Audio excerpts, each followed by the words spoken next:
हामी आज आएका छौँ सोलुखुम्बुको कुन खोला यो खोलाको नाम के हो यो खोलाको नाम के हो होङ्गु खोलामा माछा मार्न आएका छौँ एउटा माछा मात्र मरेको छ यतिखेरसम्म भयो होला 12 बजेदेखि आएको हामी यहाँ एउटा माछा मात्र मरेको छ हेर्न सक्नुहुन्छ पछाडि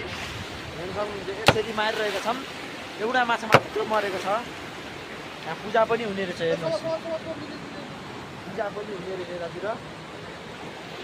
के भनौँ यतिखेर भनेपछि भलक हेर्दै गर्नु होला रोमान्स गर्नु होला है भलक हेरेर रोमान्स गर्दै गर्नु होला आछि भलक हेर्न सक्नुहुन्छ एउटा माछा नमरेको अवस्था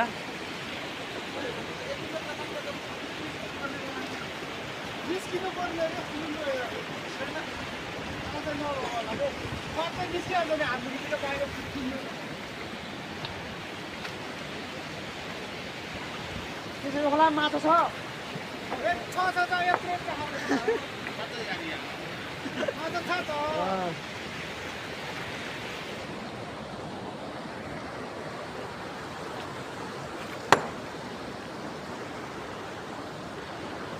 तपाईँ प्रत्यक्ष लाइभ देख्न सक्नुहुन्छ हेर्नुहोस् के छ यहाँको अवस्था हेर्नुहोस् यहाँ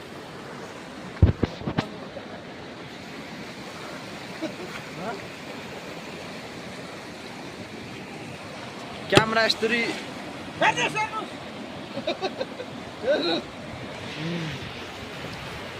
फेरि अनुहार कालो देखाइयो र